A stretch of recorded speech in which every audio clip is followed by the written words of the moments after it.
So in today's video we're going to cover an infill, a redesign on that middle nail, full prep, and then we've got the filing routine as well because I managed to remember to get that in. So grab a brew, take a seat, and let's get started. And if you are new here, please do drop me a like and a follow and share this video to anybody you think will find it useful.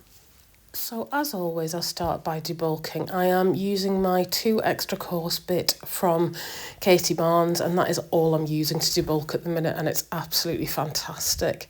This particular nail did prove a little challenging, only because it took me a while to get the stones off. I don't ever file stones off just because I find it can really damage your e-file bits, so I prefer to trim them off if I can. So you'll see here I'm trying to go in and just make sure I get all of those little bits off at the side, and then in a minute I will go in with my nippers to try and get the rest of that off. Now this does take a hot minute, so you might want to fast forward until about 1 minute and 12 just so you can see how I get the stones off eventually.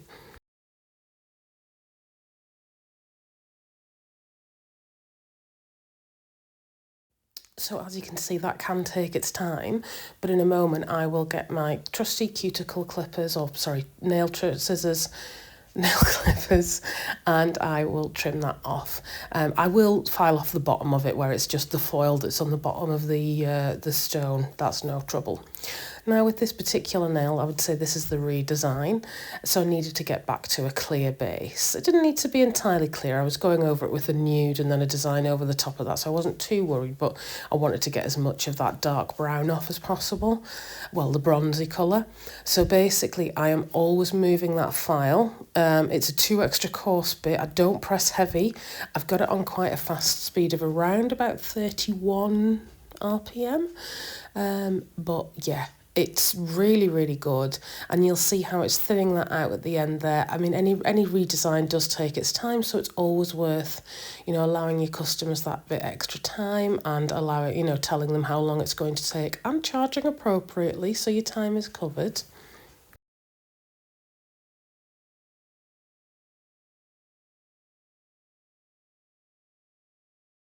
I also love this bit for reducing the length. You'll notice there I am just taking off, we were only taking off the regrowth, so it's just a couple of mil, and it literally does it in a matter of seconds, so there's not tons of filing. I tend not to take off too much at this point because otherwise I don't want to go too crazy, when I'm kind of hand filing later. There was a few little spots of the brown left on there, so I'm just very gently going over with my file. The joy about that bit as well is it doesn't heat up. You still have to keep it moving, but the heat is minimal compared to other ones I've had. Once you've done all that, you're going to start with your actual natural nail prep. So we're pushing the cuticles back. Ideally, we kind of want to lift and separate them from the nail plate. And then on a reverse motion, on around about 9 to 11,000 RPM, we're going to go in reverse with our flame bit. And I like to do it in reverse because it means I don't need to change the direction. And it means I can just literally swoop around that cuticle and clean all of the non-living tissue from the nail plate.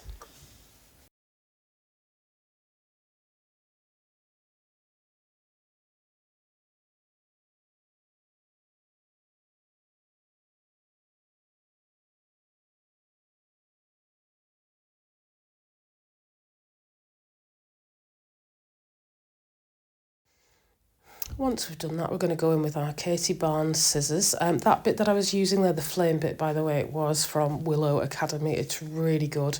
It's really fine, but it really does get that nail plate off and it gets the cuticle lifted. So we're trimming non-living tissue. These are the black Katie Barnes curved cuticle scissors, and they are an absolute game changer. If you have problems working with nippers or you're scared of working with nippers, just move over to these. I will sometimes go in with a ball bit afterwards, but look how that's got that off in one. Look at that tiny thin bit of cuticle, so I don't need to take a lot off. I will go in sometimes afterwards again with another e-file bit just to smooth it off, but that's it. We don't need a huge amount of e-file bits for this stage. Oh, and do let me know in the comments what you want to see. So if there's any designs, styles, etc. you want to see, I film a lot of my sets.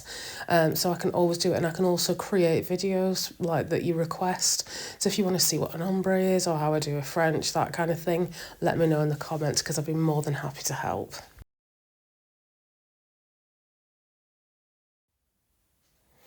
So this is the bit I'm using to smooth. It's a round top bit from Hayley Winder, I think, but you could just use a normal ball bit at this point. And I'm literally I'm not touching the nail plate, I'm just touching the cuticle, and I'm just exfoliating any excess, like kind of hangnails, anything like that off, just to make sure it's nice and clear. Once I've done that, I'll go in with my mini sanding band from Katie Barnes, and the grit file, which is around about a 240 grit file, this one I think. I highly recommend it. I have on it, again, as always, with the sanding band, a very, very low speed of around between 1 to 4, just see how it works on your particular e-file. Anything faster than that, I wouldn't use your e-file, I would use your hand file. Sometimes the torque of your e-file might not be strong enough, so you might find you go down to 1 or 2 and it might just stop, in which case I'd maybe just refer to actually just resort to hand filing for the time being. Any extra colour I can get off there with this bit as well. And again, it's just like having a hand file. I find using a hand file very safe for all my clients. I don't have any issues with it. So, sorry, the sanding band for all of my clients. Once I've done that, I'll cleanse and dehydrate using an alcohol and acetone mix, and then I go in with my Young Nails protein bond. I'm only using that on the regrowth area or anywhere that I've got like any natural nail. Excuse the grumbling next to me. I do have my pup snuggling in today on this cosy Sunday. Then I go in with my cuticle beads to do the infill. Now, just using a very small bead. You'll notice I'm hardly touching it around the apex area. I am literally just blending that down over the tip. I will show you the other ones. On this particular one, I did need to build up the tip a little bit, and I think I did on some of the other ones just because the nails had started to kind of curve down a little bit. These are our natural nails now, so it just sometimes needs a bit of rebalancing. So again, tiny little cuticle bead, you tuck it in at the cuticle and around the sides, and then blend it around the nail. I'll hardly touch the apex because I don't want to flatten that out.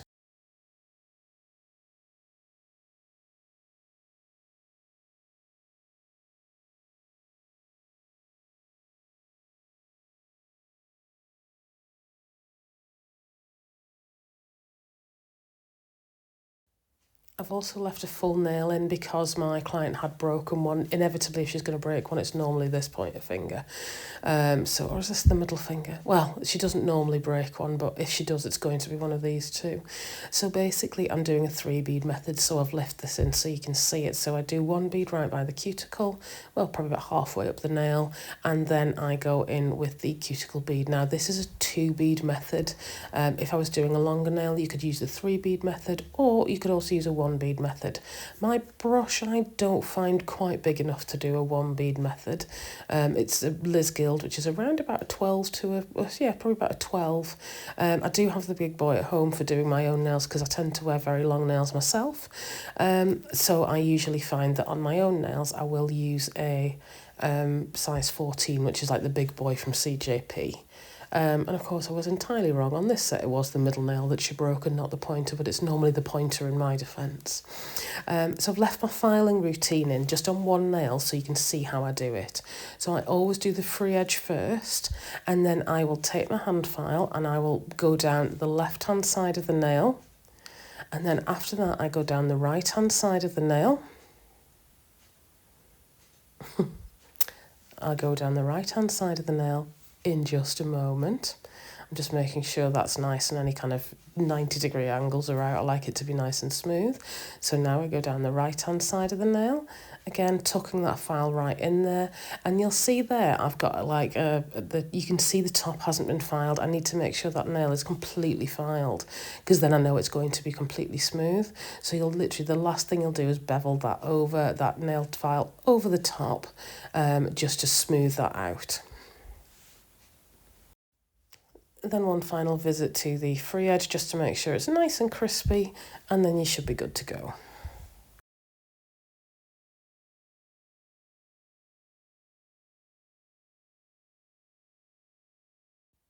What I do sometimes as well, if I'm struggling to get it straight, I will hold the nail flat and then I will hold the file at a 90-degree angle.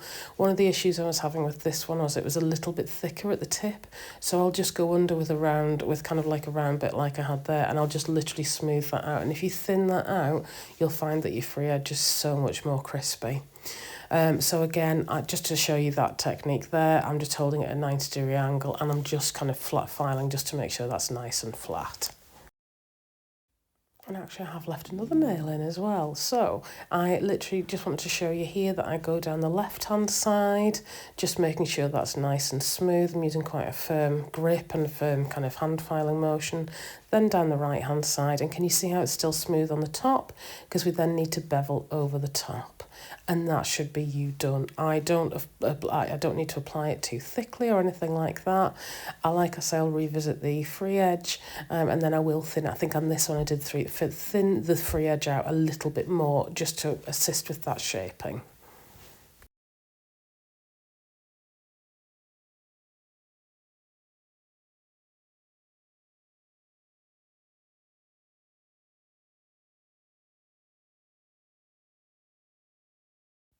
I would recommend as you're going along, constantly checking the length against each other. It's so easy to get a little bit file happy and make them too short.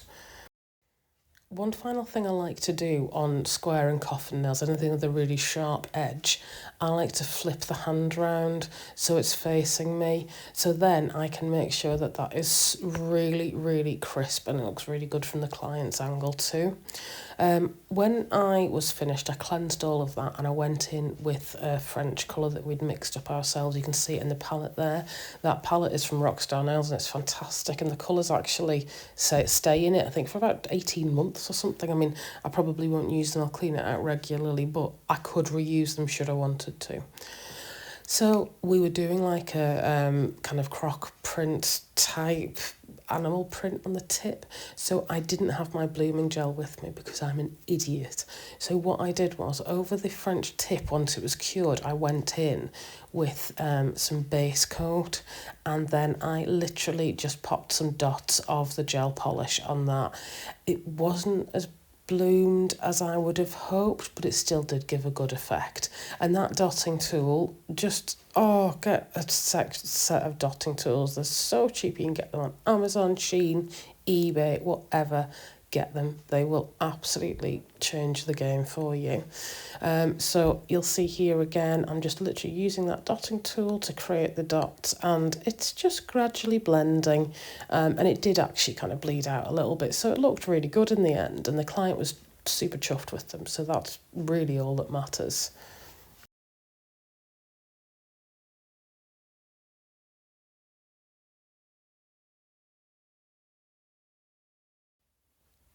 Then, once I was finished, I actually, the picture that she had a flower on. Now, I can't find there was no name on the picture, so I'm not sure who the design came from originally.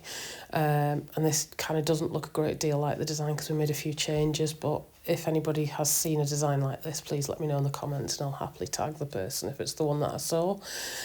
So basically what we did was we created the petal effects. Now I've showed you two different methods here. So this is the first method I did, and I cure every so often as I'm going along, just for 10-15 seconds, because it means then I get texture, because the kind of the polish doesn't all settle and go even, and I wanted it to look a little bit textured because it was a plant. So in the first one on the right hand, I did the flowers like this, and I literally just drew petals on. It was really, really simple. I cured them for a few seconds and then I elongated them as well. So yeah, really, really liked this effect, and it meant that going in for the second time I did have a nice little bit of a kind of almost rippled textured effect on the flower.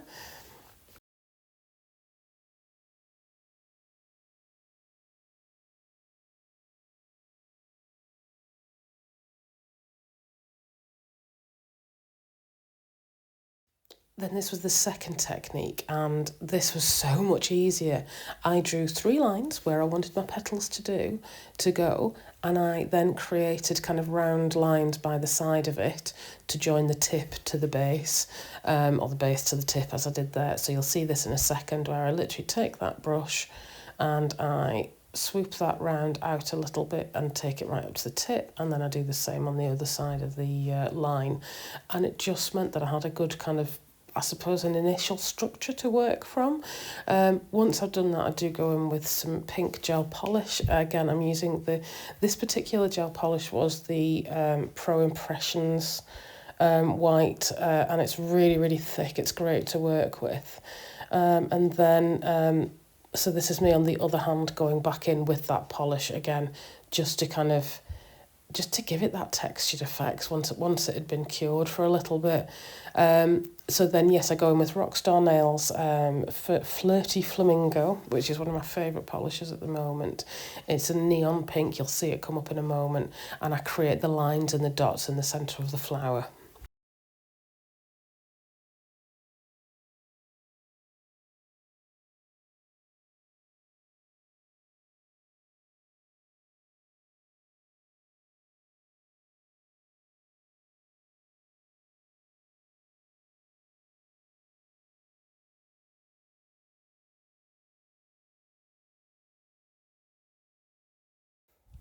When I have taken my gloves off here, I do often take them off. Well, not always, but I will sometimes take them off just because I struggle with the feeling in my hands, and I find after a while of wearing gloves, I can struggle with the feeling, and I can struggle to feel my clients' hands. So I have to take them off and just use bare hands. But obviously, I cleanse everything.